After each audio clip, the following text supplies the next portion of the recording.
Hello, good evening. हमारे MTC YouTube channel में आप सभी का स्वागत है।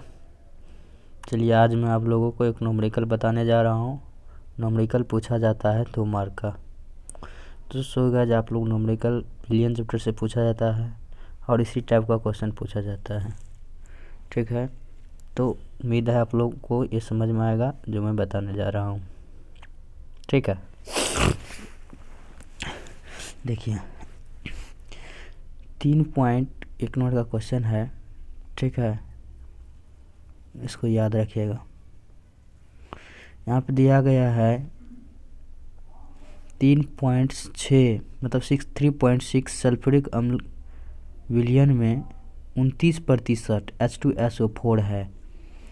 तो विलयन के घनत्व की गणना करें। मतलब क्वेश्चन को समझ लिए। मतलब यहाँ पे जो दिया गया है 3.6 दिया गया है, ठीक ना। ये जो है इस सल्फ्यूरिक अम्ल के विलयन में दिया गया है, ठीक ना।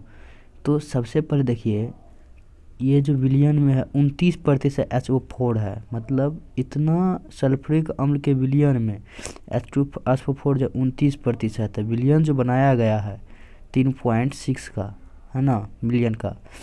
तो इसमें जो है 29% H2SO4 है। तो विलयन की घनत्व ज्ञात करें। सबसे पहले बहुत आसान है, ठीक है। सबसे पहले इसका हम निकाल लेंगे, ये है ना कितना है। मतलब H2SO4 में जो है ये 3.6 में सल्फ्यूरिक अम्ल में H2SO4 कितना है। तो सबसे पहले देख लीजिए यहाँ पे ये जो है, ठीक है। अब ध्यान रखिएगा, यहाँ पे हम कह सकते हैं कि ये जो है 3 पॉइंट, ठीक ना। तो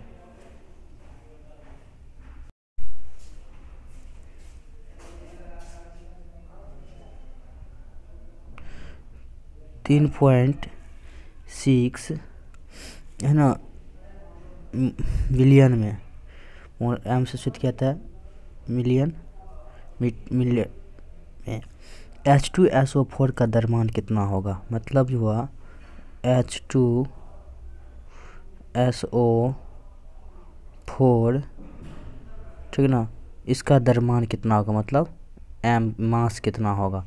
तो सबसे पहले मास देखिए कितना में। तो यहाँ पर कितना दिया है 3.6, है ना। ये मोल दिया गया हमको, याद रखिए मोल में होगा, ठीक ना। यूनिट होता है इनटू, यदि आप निकालिएगा, सॉरी यहाँ पे, हाँ, इनटू यदि आप निकालिएगा इसका H2SO4 का, तो आप इसका आणविक द्रव्यमान निकालना पड़ेगा। तो इसका टोटल का हो जाएगा, H2SO4 का हो जाएगा टोटल का, ठीक ना। आप इसको याद रखिएगा। तो टोटल का आपका हो जाएगा, ठीक है, टोटल का हो जाएगा आपको 98 ग्राम हो जाएगा। मतलब कितना हो जाएगा, 98 हो जाएगा, ठीक ना। तो ये 98 हो जाएगा, इसको याद रखिएगा। ये 98 ग्राम क्या होगा, मोल होगा, ठीक है, ये मोल होगा। तो अब इसको जो हम मल्टीप्लाई करेंगे, सबसे पहले देख रहे हैं इतना में 3.6 मोल में, है ना, कितना सल्फ्यूरिक अम्ल है। तो 98 ग्राम है। तो इसको मल्टीप्लाई करेंगे, तो आप मल्टीप्लाई गुना करने के बाद आपको हो जाएगा, है ना, 3, है ना, 5 आप लोग कर लीजिएगा, 2 × 8 ग्राम। इतना निकल गया हमको। ये निकल गया हमको क्या, ये निकल गया हमको, है ना, इसमें किस में 3.6, है ना, मोल बिलियन में जो है H2S4 का द्रव्यमान कितना होगा, इतना। चलिए आगे देखते हैं। अब हमको निकालना है इसके बाद, ठीक ना। इतना हमको निकल गया, इसमें कितना है ये तो निकल गया। अब देखिए इसके बाद अब हमको 29% जो हमको दिया गया है H2SO4 में कितना उपस्थित है ना। तो मतलब 100 ग्राम विलयन में 29% SO4 कितना है, याद रखिएगा। तो ये 29, है ना, प्रति ग्राम जो है हमको, है ना, उपस्थित है किस में, तो H2SO4 में, ठीक ना, H2SO4 में उपस्थित है। कितना में, 100 ग्राम विलियन जो होगा तो कितना में होगा, 100 ग्राम विलियन में होगा। याद रखिएगा 100 ग्राम विलियन में जो विलय की मात्रा होता है वो। तो अब देखिए इतना ग्राम में, तो हम जानते हैं कि ये जो है, ठीक ना, कितना में 29%। तो यहाँ पर हम लिखेंगे, चूँकि इसीलिए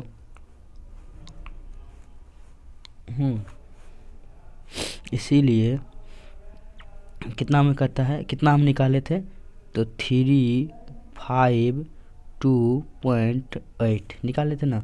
इतना में H2SO4 की मात्रा है ना 100 ग्राम में, तो 100 ग्राम में निकालेंगे तो इतना हमको निकला हुआ। तो अब यहाँ पे बराबर कर देंगे, ठीक ना, लिखेंगे 100 बट्टे, ठीक ना, 100 बट्टे, क्योंकि 100 ग्राम में हमको निकाल रहे हैं, ठीक ना। सॉरी यहाँ पे चलिए नीचे में कर लेते हैं, देखिए तो हो जाएगा आपको 100 बट्टे, ठीक है, कितना हमको 29 ग्राम है, तो यहाँ 29 ग्राम है ना, इंटू कितना हमको है निकला है यहाँ पे, है ना 352.8, ठीक ना, ये हमको निकला है। तो अब देखिए यदि इसको मल्टीप्लाई करेंगे तो आप इसको मल्टीप्लाई करने के बाद आपको निकल जाएगा टोटल इसका वैल्यू जो हो जाएगा, ठीक ना, इसका टोटल वैल्यू हो जाएगा है ना 1216 इंटू 5 हो जाएगा 0.5, मतलब इतना मान हमको निकलेगा, ये ग्राम में निकलेगा, इतना हमको बिलियन में होगा, है ना, ये बिलियन में इतना होगा। तो अब बिलियन में हमको इतना होगा, ठीक ना। तो आगे देखिए बिलियन हमको निकल गया, मतलब क्या कि 29 ग्राम H2SO, 100 ग्राम में 29 ग्राम H2SO4 की मात्रा निकाले, तो हमको पहले से निकला हुआ इसका बिलियन में 3.6 बिलियन में, है ना, H2 सल्फ्यूरिक अम्ल का द्रव्यमान कितना है, तो हमको दिया गया 352.8। अब हम निकालेंगे 29 ग्राम में, तो 100 ग्राम में, तो 29 ग्राम, तो 100/29 गुना कितना होता है, इतना, हमको मान इतना निकल गया। अब देखिए अब अगला प्रोसेस है आपको बहुत ऐसा, क्योंकि इसका हमको घनत्व पूछता है, D बराबर पूछता है, याद रखिएगा D बराबर। तो D बराबर आपको होता है, ठीक ना, D बराबर होता है m/v होता है। मतलब क्या हुआ, दिया गया द्रव्यमान बटा बिलियन आयतन का द्रव्यमान, तो हमको आयतन में भी मान निकल गया है, ठीक ना, आयतन में। तो आयतन में भी अब देखिए आयतन दिया गया द्रव्यमान बटा आयतन D बराबर होता है, तो हमको D निकालना के लिए कहता है, ठीक ना। तो पहले अब D बराबर m का मान, है ना, तो m का मान हमको टोटल आयतन निकल गया, बिलियन में कितना है, मात्रा कितनी निकल गया टोटल मात्रा, तो 1216 पॉइंट, है ना, हमको कितना निकला था 5 निकला था, ठीक ना, कितना निकला है 5 निकला है ना। चलिए देख लीजिए यहाँ से मान लिए, ये मान लिए, आगे देखिए इतना निकल गया। अब देखिए बटे इसका आयतन का मतलब होता है 1000 से हम क्या करेंगे, इसको भाग दे देंगे, ठीक ना। तो मोल, इसका इतना मोल आयतन, तो याद रखिएगा। अब ये जो हुआ, ठीक ना, ये जो हुआ ये तो हमको मोल में निकालना है। तो अब इसमें करना क्या है हमको, तो ये चीज़ देखिए, तो अब इतना हमको भाग देना है। तो भाग देने के बाद आपको जो निकलेगा, ठीक ना, तो भाग देने के बाद आपको निकलेगा, याद रखिएगा, आप लोग भाग कर लीजिएगा। वैसे 1000 से भाग देंगे तो देखिए चीज़ वही है। तो यहाँ पे 1 अंक है, तो 3 अंक के बाद हम क्या कर देंगे, पॉइंट दे देंगे, ठीक ना। तो पॉइंट दे देंगे या तो भाग दे देंगे, ठीक ना। तो भाग देने के बाद हमको निकल जाएगा, मोल में है तो इसका मान निकल जाएगा, ये हमको ग्राम में है, ठीक ना। तो मोल से इसको ग्राम में बदल देंगे, तो आपको हो जाएगा 1.22 ग्राम पर कितना हो जाएगा, मिली, प्रति मिली।